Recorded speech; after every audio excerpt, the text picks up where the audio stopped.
Welcome to Gaslit, the power of story. I'm your host, Tommy Houseman. Today, I'm talking with Indiana State Representative Alex Burton, born and raised in Evansville, a longtime community advocate, and one of the few people at the State House who is visibly, consistently present in the lives of his constituents.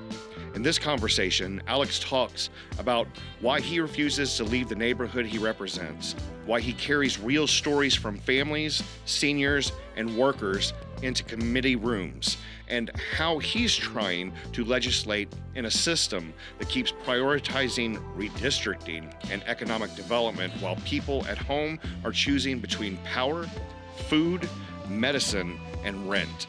We dig into food insecurity, the affordability crisis in southern Indiana, utility bills that are breaking household and small businesses' budgets, and what it means to bring a massive new data center into a territory already paying some of the highest rates in the state.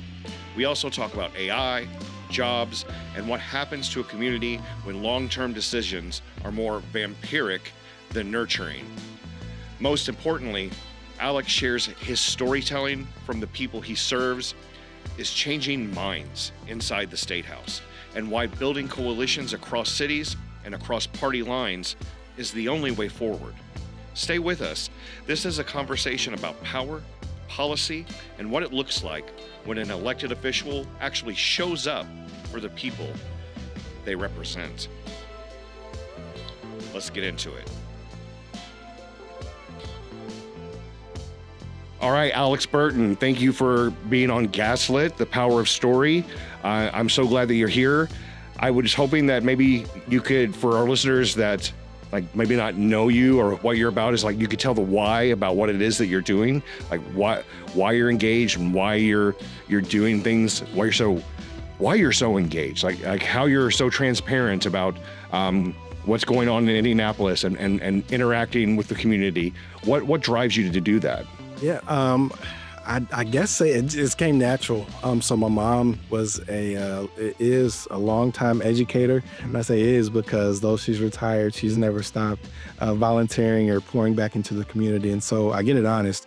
But then along the way, I just try to gauge interest and make sure that I am advocating for people and making sure that people know that there's an advocate in the room as it relates to solving problems. And so I try to do my very best in making sure that my positions are clear and understandable. And so that's my why. Yeah.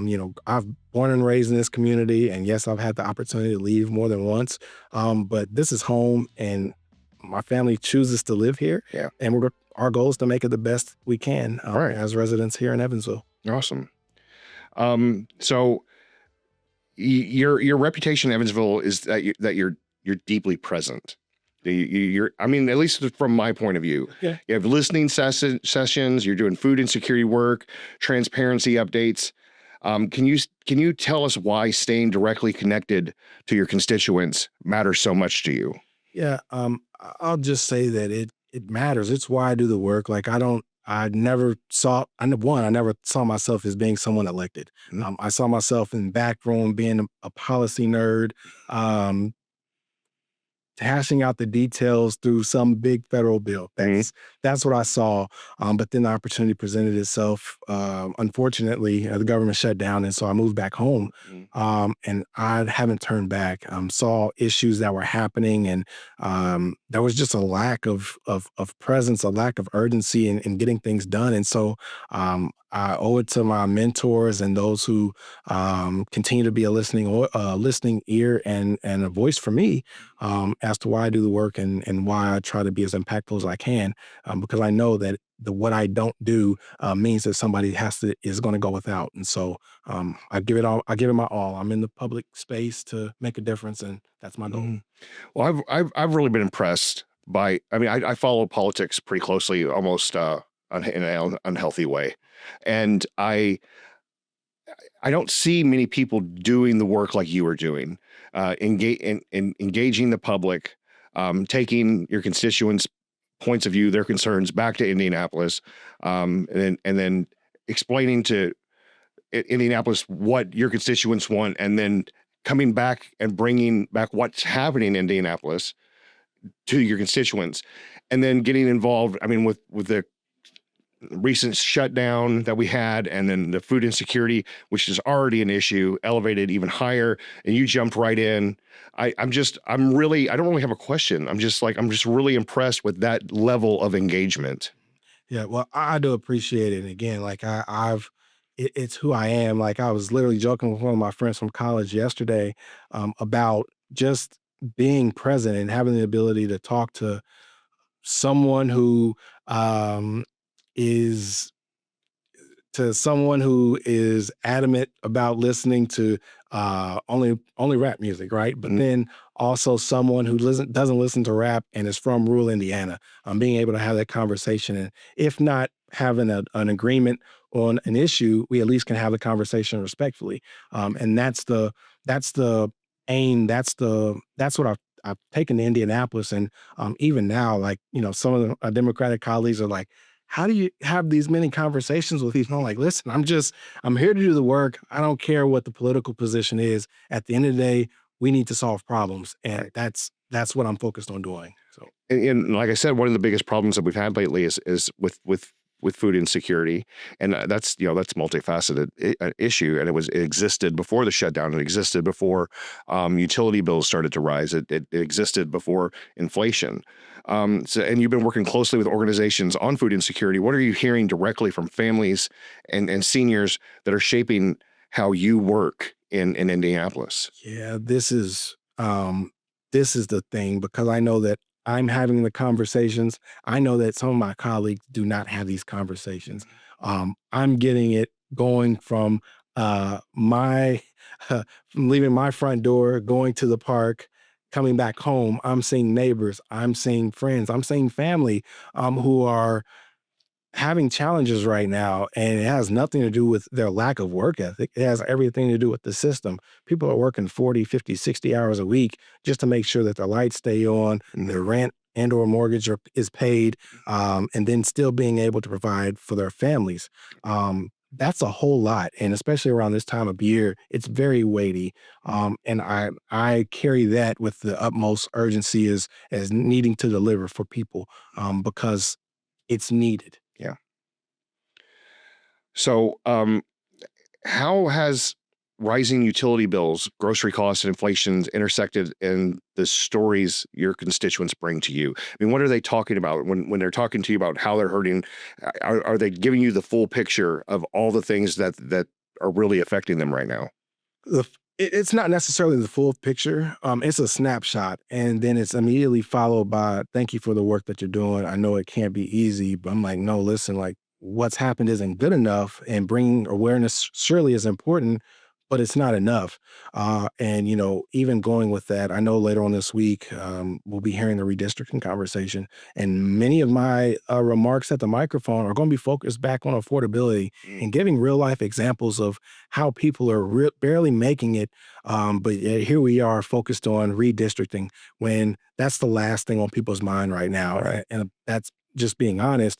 And, even in the Democratic caucus, as, rightfully so, being angry, frustrated, disappointed in what the legislature is taking up, Mm. my point of view still remains. I understand redistricting is happening, but there are a whole lot of issues that people care about that doesn't include redistricting. Yeah. And so for me, it's keeping that top of mind, and really making sure that I'm staying focused and not necessarily staying on message, but talking to the affordability crisis that we're really in, the fact that daycare is out of reach for so many, Yeah. the fact that housing is incredibly unsafe, unstable, and incredibly expensive for so many. And then you pair that with our utility costs that are out of control. We People are struggling.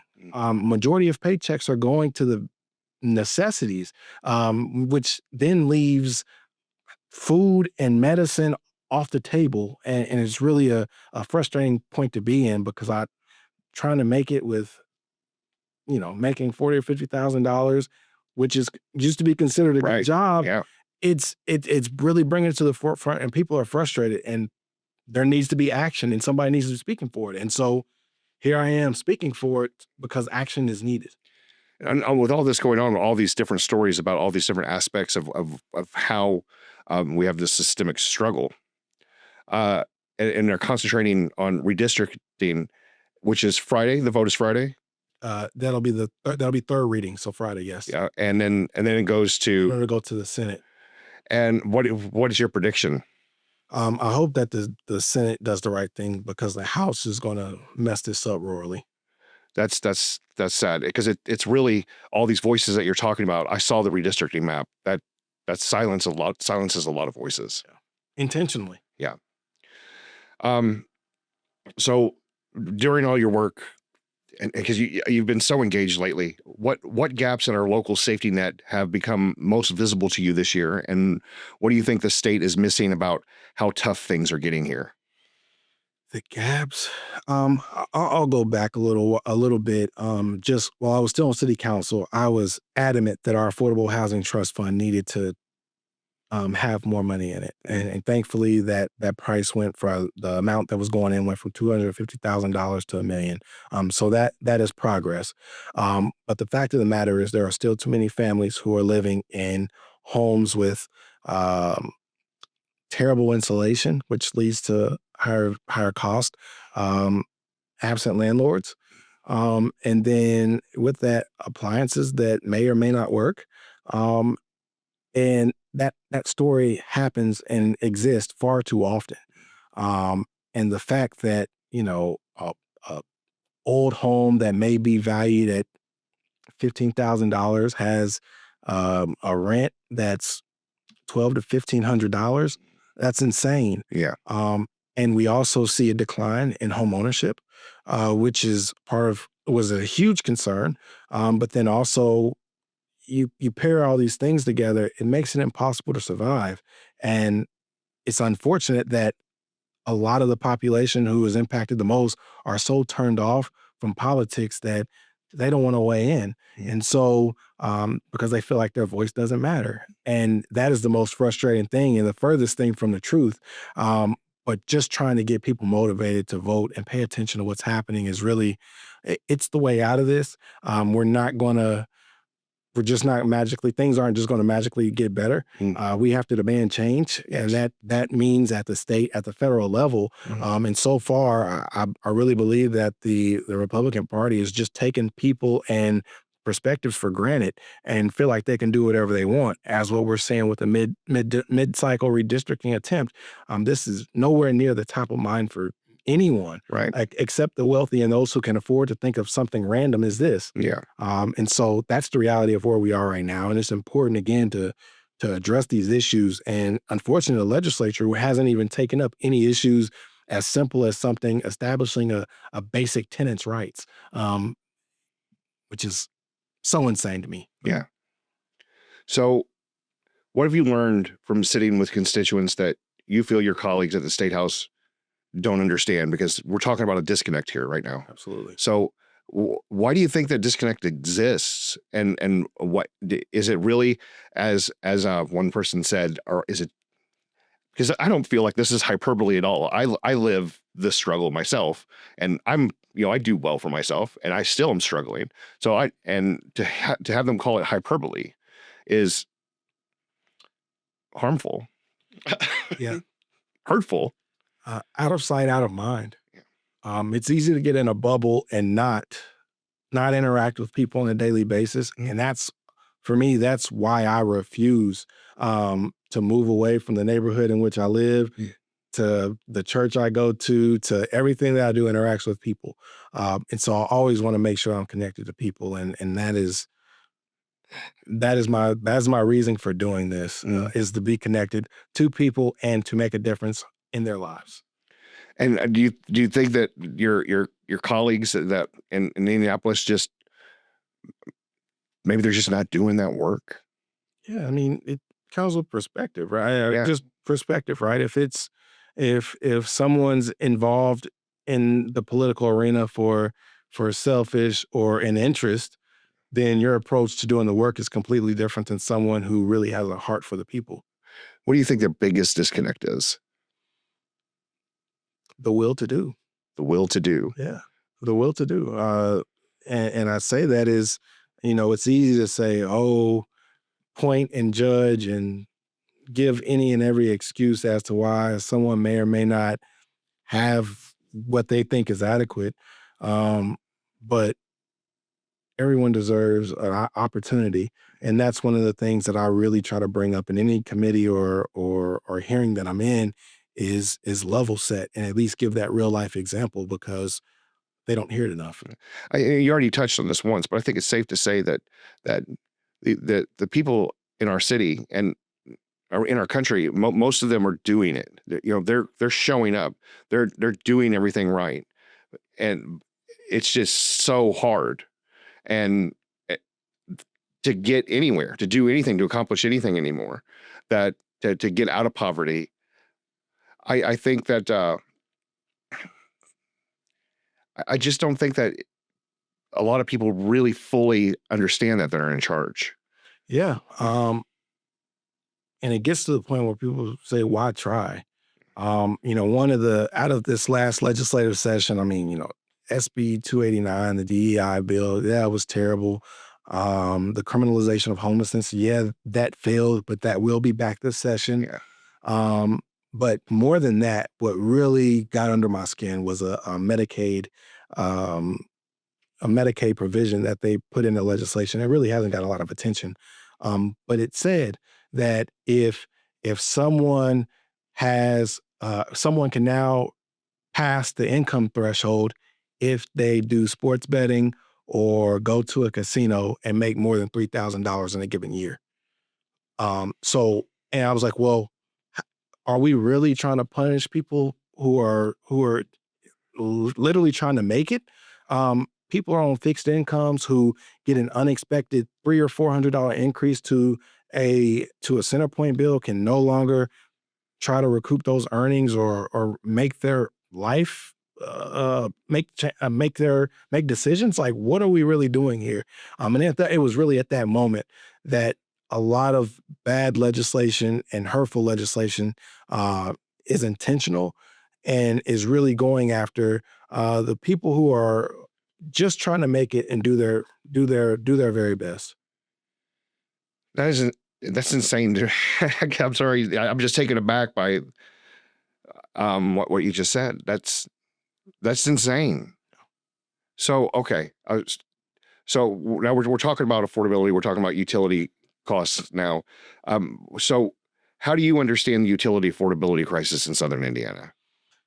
I always try to level set because it's easy to say, oh, our bills are high, all of it, which is absolutely the truth.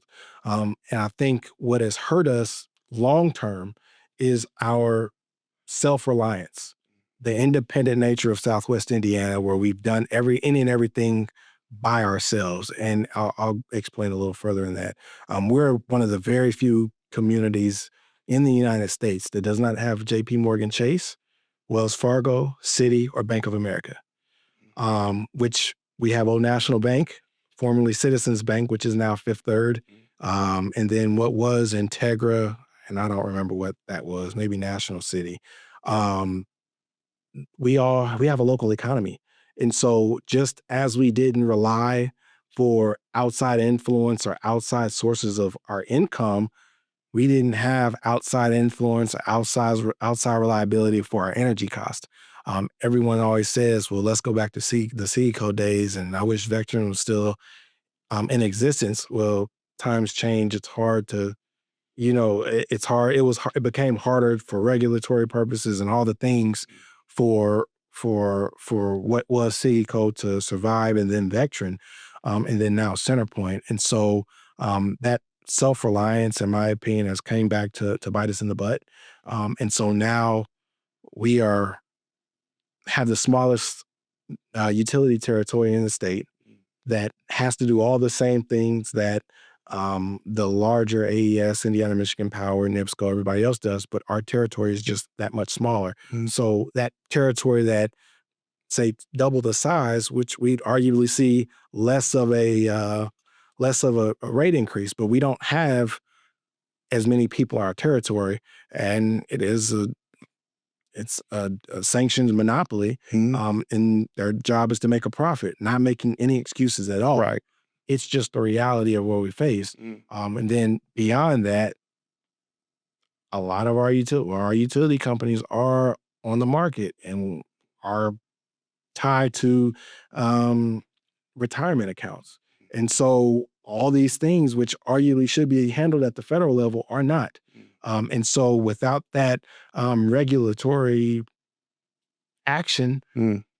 it's stuck on us. So this is legislative failure, not just on a state level. Absolutely. Absolutely. This is long-term legislative failure.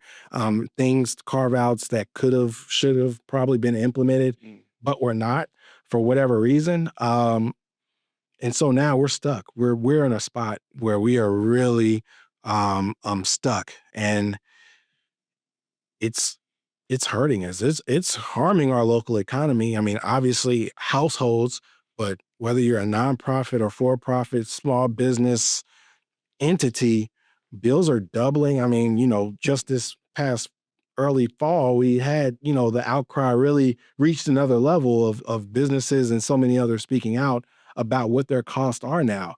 We arguably need another two to 400,000 homes in our territory to make costs even on par with what everyone else is facing. And getting that many households online to energy supply is almost impossible right now. Yeah. So what tools do you have right now at your disposal to undo what has been done? Yeah. I have 5 bills that every lawmaker is afforded to present to the General Assembly. But then also the bills that we'll hear in committee, I have the opportunity to offer amendments. And last year, I only played in the amendment space. I only offered amendments to pieces of legislation. One, it was my first year, and I just wanted to kind of get a feel for things. But then two,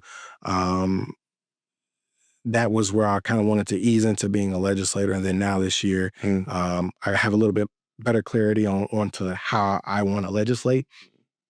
And so those are the 2 tools that are at my disposal, in addition to raising questions and advocating in the space of public hearing.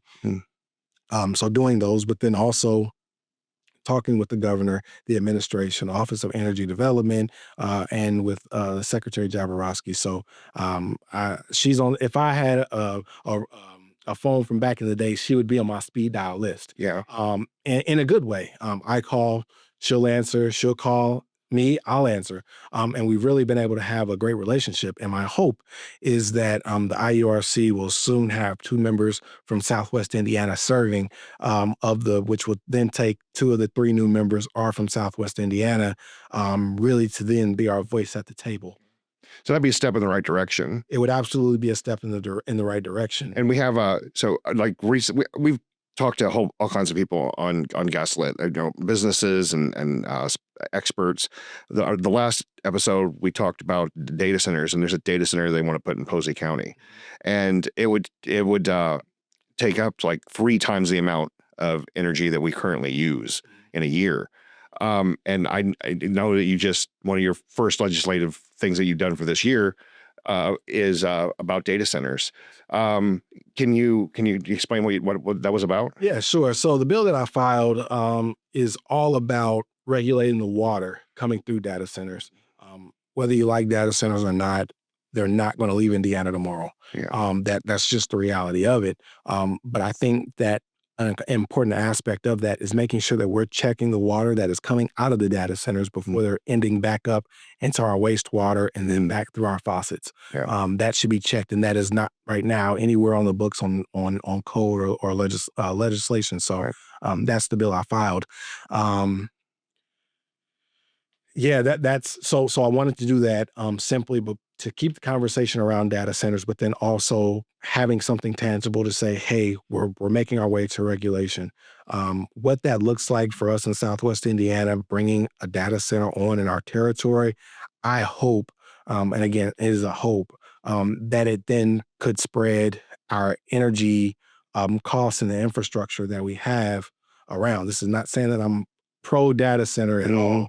This is literally the reality of what I'm hoping is the best case scenario, is that this helps with our energy cost and the infrastructure buildup that, I know that, we had the natural gas infrastructure upgrades and everything. So I very much wish that those would have been delayed until the data center came in, only because I would have loved to have the data center pay for it coming in. But it's something top of mind that I'm really watching closely, and hopefully other legislators file legislation around data centers and making sure that our energy isn't at a detriment because of the economic development that's coming in.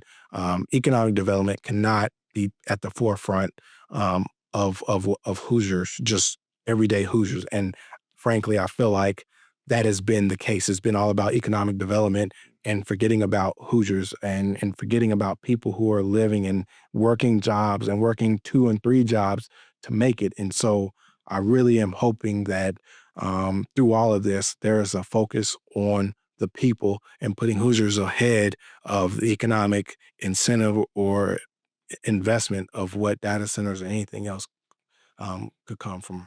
Well, what it looks like for right now is that they want to pass that expense onto us. Is there a way to stop that?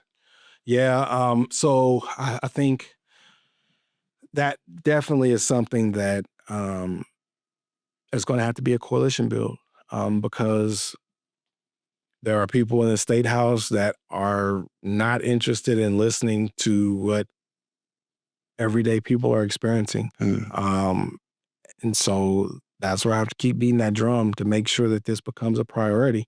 Because in this moment, the priority isn't there. And you can look through the legislation that's actually heard in committee versus what is filed. It's not there on the average person to the benefit. I don't really. I do a lot of research on all this stuff that's going on, especially AI and what's going on. And like I told you that I follow politics in an unhealthy way. But there's a couple of things I don't understand, and that I don't see the end game with the utility rates continually rising the way they are. We've caused it where people don't want to move here. We've caused it where people want to move away. We've caused almost a doubling of shut off notices. If shut off notices are doubling, that means the amount of people that are getting shut off is increasing, which means the amount of people that are facing homelessness is increasing, which then we have a more homeless problem. We have people not coming here. We have people leaving here. And then we have expenses rising. And then with AI coming in, and when we're going to have a boom for a minute with them building these data centers, but they don't really employ a lot of people. So there's no jobs. And then AI is kind of putting in a place, like taking away jobs in the first place. And then if those jobs are taken away and nobody has a job, then how are they going to buy what AI is producing? And then, it seems like the object of everything is more vampiric than nurturing. We're not nurturing our community. It really seems like it's being sucked dry. And I don't understand the long game of why that should be done. Yeah, no, it really is. I'm right there with you.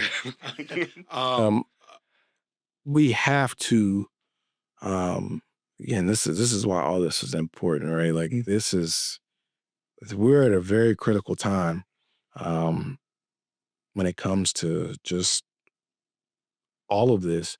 And technology is moving at an alarming speed, and I'd argue that AI probably needs to be regulated way more than what it is.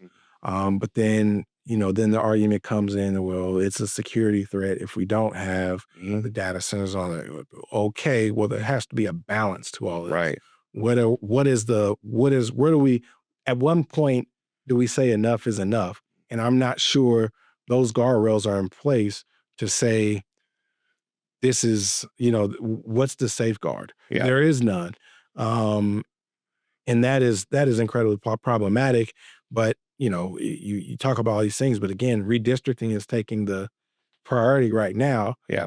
Once this is over what then is going to be the priority, what's going to be the push, but then what are people really in the backgrounds pushing legislatively that is going to have data centers and all this economic development at the forefront and leaving people behind. And that's one thing that we can't do, as getting back to that point, is we need to make sure that people have the things that they need in order to survive for the long term. And that's just not there. Our educational system is weakening. Childcare is almost non-existent. Affordable childcare is almost non-existent. The care for the aging population is getting more scarce. And so what does all this lead to? And I really feel like we're about at that time where we really need to have high levels of investment of the things that people need, right? Like Job Corps doesn't even, they've been minimalized. Right. We need to be empowering people and really getting back to the point of where we're able to have society functioning that goes beyond technology and really gets to the substance of things. Like we need more home builders. We need plumbers. We need all these people to do the things that we need to carry on life. And because if we don't, we're going to have robots doing the work. And then what does that leave for people? So we're really at a crossroads of where we go from here, but then also making sure that people are at the forefront and not technology and AI. You see it. I see it. Across the aisle, I mean, these can't be stupid people because they didn't get to where they are in life by being stupid, maybe willfully blind. But they have, and they have to have ears. They have to have constituents of their own, no matter if it's a Republican heavy district or a Democratic district. They have to be hearing the same concerns that you're hearing at home in their homes. Are you seeing any dent, any breakthrough, any progress of them going, oh, maybe we should be paying attention to something else besides redistricting? Yeah, I'd say on both sides, there's two kind of schools of thought. And then there's I guess mine. It's everything is an emergency right now. So there are some that go from redistricting to, before redistricting, it was energy cost. And before energy cost, it was infrastructure. And before infrastructure, it was healthcare. So there are people that go issue to issue talking about it, but not doing it. Yeah. And then there are some that just oblivious to it all. They know how they're going to vote, whether it's been special interest or whatever. They know how they're going to vote. And then I guess there's just kind of me dangling out there is like, I know redistricting, yes, it's important. I'm absolutely against it. But what are we going to do about affordability? Because our energy costs are still high. Once redistricting is over and done with, people are still going to have a high utility bill. How is that fair? And where is this going? Because if our rates continue to increase, that means that small businesses are going to close. Yeah. I like going to my favorite local bars and restaurants. And there's a chance that those bars and restaurants will no longer be open because the bills are so high and there's less people coming through those doors. Yep. What does that do to a local economy? Does that mean that it becomes we now have a full robotic McDonald's? That's not, I don't want that. Yeah. And I don't want my son growing up to experience that. I want him interacting and him to enjoy Toroni's just like I've enjoyed Toroni's my entire life. Yeah. What I mean? Like all these things, that's top of mind for me. And enjoying Donut Bank and, just all the local places. But at this rate, it's going to be hard for our economy to survive. Yeah. And what does that mean to our businesses? Will businesses choose Indiana and specifically Evansville to grow their businesses as opposed to going somewhere else where it's more affordable and there's more of a profit to be somewhere else? Right. We cannot have a Chrysler situation again. Yeah. Because that is going to do damage to our community. Do you think they see it coming? And you think, I mean, can you interact with these people often? I mean, do they see it coming and they're just ignoring it? I don't know where I don't know their what their long-term agenda is. I'm going saying sharing the concerns that people in District 77 and really in Southwest Indiana have, Yeah. as it relates to just living life and Right. Now, it's a hard question to ask her to tell me what you think somebody else thinks. But I mean, it's just, I just can't imagine that they don't see what's coming, because I see it clearly, and I'm very concerned. So let's talk about like working together. I've met with Sally Busby, and I met with Logan, I've met with Cindy, and I'm really hopeful for their race to that they win. If we had more Democrats down here um, in the legislative process, how much of a difference would that make? it certainly will make a difference. Just not to divert Yeah. from the question, but I think that just in general, I think that just how we got to this point was that there was a lack of uh, organization and just really messaging. I pick on the Democratic Party a little bit. I'm a Democrat. That's all right. You can pick on all of it. Hey, we framed ourselves. There's been too much of the AOC and Bernie spotlight, Mhm. and what Republicans have done, unfortunately, incredibly well, is labeled every Democrat, oh, they're out to have socialists, Right. blah, blah, blah. And what that does, it deflects from the issues at hand.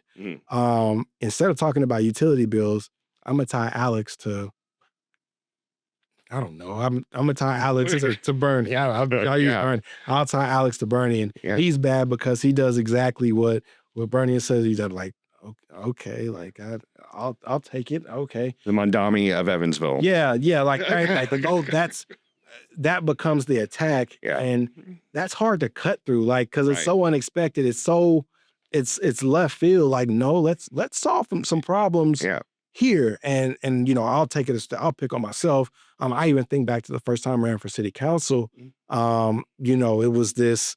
Oh, Alex is going to be bad. He does this, he does that. And it's like, what are you talking about? He even said I was a gang member, right? Like, just like what? Like, but at the same time, it's like, okay, I must be doing something right. Yeah, I'm standing my ground for the right issues if I have to get attacked in this way. Yeah. My hope is that certainly people get out to vote and understand what all the candidates bring to the table and who would be best for the district. Like, we absolutely need a stronger voices at the table from Southwest Indiana, because I even think about being in session and showing my utility bill. That's powerful. Yeah. I don't have the highest bill in District 77 by far, but me taking my energy bill to committee and passing it around and showing my colleagues, Democrat and Republican, what I pay on a monthly basis, it's like, oh, okay, I get it now. I'm like, listen, I was like, this is my bill, but I know people whose bill is double and triple the amount that I'm paying. Yeah. And that has probably been the powerful thing, and fingers crossed that this year some real legislative action can come as it relates to our utility cost. That's going to be good and more towards affordability than in years past. But it's that constant pressure and constant prior. And, someone may ask me my opinion on something. I was like, yeah, I think that may be good, but hey, well, I got you. What are we going to do about our utility bills? This is hard. I was like, if I'm making $800 a month, or excuse me, $800 a week, look at how much of my check is going towards a energy bill. This isn't a car payment. This isn't car insurance. This isn't my rent. This isn't groceries. This isn't medicine. Yeah. All those things still have to get paid for. But this $800 this check right here this is what we got. Right. So that's kind of like why I started this, because I believe that storytelling to social action can make a difference. So sharing those stories, has it made a difference? Absolutely. One of my someone I came in with, a representative I came in with, she was always, what, like, really, like, this is how much you're paying? And that's what really led me. I'm like, yeah, I was like, I'm gonna show her my bill. I was like, wait, why am I just showing her? I can show the entire committee. Yeah. And so that's where it really spawned from. And so, now it's on her phone. She hasn't tracked. As soon as anything in Southwest Indiana, energy, anytime there's a news article or news story, it's pinging to her phone. Yeah. That is, and she's not a Democrat, she's a Republican. And so because of that, that's advocacy. Yeah. Someone else living my experiences who were on totally ends of the spectrum, but she now is concerned about what's happening because she sees that this isn't equitable. Right. And so now I have an ally on the Utilities Committee. Well, now I have more. Yeah. And it goes beyond now the Utilities Committee. And so building those coalitions is incredibly important. And the same issues that we're facing are no different than what's happening in Gary, Fort Wayne, South Bend, Indianapolis. It's just a matter of all of us coming together and really forging a strong coalition. And I say that now because though the maps and districts may be gerrymandered, I'm still of the opinion that in 2008, President Obama won the state of Indiana. Yeah. He focused on the cities: Evansville, Indianapolis, Terre Haute, Fort Wayne, South Bend, Gary. We've had that same focus and same energy. We can come together and make one heck of a difference in the state of Indiana. So I believe in the power of empathy-based narrative. So to have that empathy-based narrative, I think it can make a difference. And that's why I do what I do. It's why I teach what I teach. But and you were talking earlier about how well the other side does at telling their narrative. What do we need to do? What does our story need to be? How do we come together as one? How do we get more like-minded people across the aisle or of the same aisle to actually act in the best interest of the constituents? Yeah, it's time. It's beyond time, and that storytelling is so powerful. But then also it also has to do with building those coalitions and the similarities that exist between Evansville, Gary, Fort Wayne, Indianapolis are right there.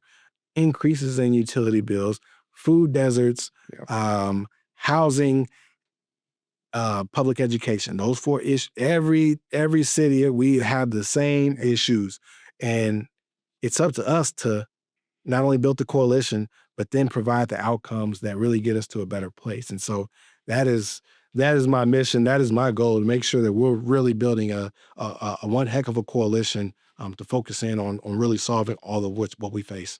Do you think that we can really we got less than 2 years now? Do you think that we have time to make a difference with this kind of pivot? We better. If we don't, it's going to be it's going to be. Frankly, I'm scared if we don't. The census is going to come back out. Who knows? Our current president still has more than 1,000 days in office. We have some work to do. I'm kind of wrapping it up with storytelling here. Can you share like some of the stories that you've heard from your constituents and about that might make a difference that need to be heard? Yeah. So I think back to a story that I'm going to use on the floor on Friday.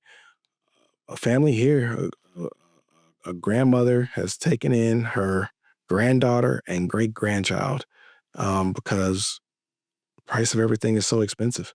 The granddaughter is a CNA, aspiring to be a nurse. Daycare, utilities, rent, a car insurance, it didn't make sense. And so now the grandmother who's on a fixed income has brought the family in and is now looking to probably have one of her other sons moving in as well into the family home. We're seeing it more and more. It's unfortunate reality of what we face right now, but it is what we face, and that story isn't heard enough to make ends meet. So, as we're talking about telling stories and sharing stories, what advice might you give to your constituents about how they go about sharing those stories and telling those stories to try to make a difference in what's going on in the world and what's going on in our communities, what's going on in their lives? Don't give up. I know that it's incredibly challenging times right now, especially in the holiday season. But please don't give up. Whether it's township trustees, 211, there are resources out there. But then also don't hesitate reaching out to your legislators. Obviously, please reach out to me, but others in the area. And when there are the town halls, I know the League of Women Voters holds at least one a month. Once session is officially back in and starting in January, they'll host a town hall at the Central Library. Please come and share your concerns, frustrations, talk. If there's anything I can do, please just let me know, because we have to do something. We have to do something different than what we currently are experiencing. So what can people do in Evansville right now to support your work, stay plugged into the legislative process? And so I am on social media. If you type in AB for EVV on Facebook, my Facebook page will pop up, which is Alex Burton for Evansville. I am on Instagram, and that is IN77 Representative AB _AB. And then there's also the Rep_Alex Burton page. So follow those. I will continue to be as vocal as I can be on the issues that are important to so many. Yeah. So is there anything else that you want to say directly to the people of this district who may be struggling with bills, with housing, or they're just feeling ignored, like I think a lot of us do right now? Yeah, giving them all as one legislator, but carrying that message to Indianapolis. Please reach out to all your representatives and ask them what they're doing, what they can do to fight this battle. Because the more they hear from us, the more pressure it puts on them, especially in this moment. I think that any legislator would love to hear from anybody that's not talking about redistricting. So this is that moment. Alex, I really appreciate you coming and talking to me today and being on Gaslit, the Power of Story. It's been a pleasure speaking with you. And I just want to reiterate that I'm so impressed with the work that you're doing, how involved you are, and how just engaged you are with our community, with these listening sessions, this transparency, that actually getting your hands on and actually doing the work to help your community. It makes a big difference. I'm proud to have voted for you, and I thank you. And thank you so much for coming on today. Absolutely. Thanks for having me. And I'll come back anytime. All right. Good deal.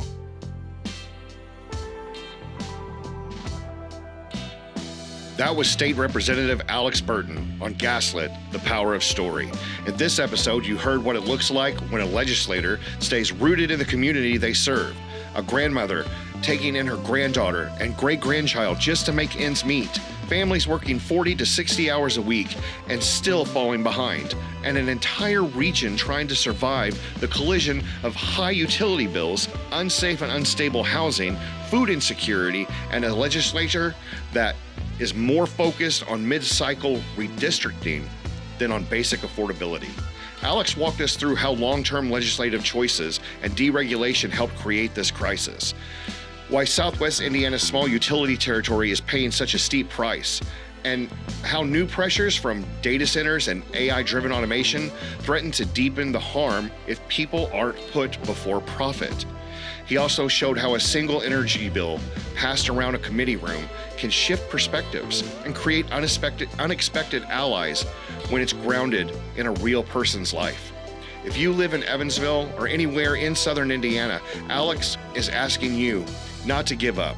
Show up to town halls, contact your legislators, share your story, and keep affordability, housing, and basic human needs at the center of every political conversation. Follow his work on social media, stay plugged into the legislative process, and let your representatives know exactly what you're living through. This is why Gaslit exists, to use storytelling as social action, to document the harm, and to amplify the people trying to change it. Thank you for listening. You can find Gaslit, the Power of Story, wherever you get your podcasts from. Follow, rate, share this episode with someone struggling with their bills or wondering if their voice matters, because it does. All together, we can make it a lot harder for anyone in power to pretend that they don't hear us. Thank you.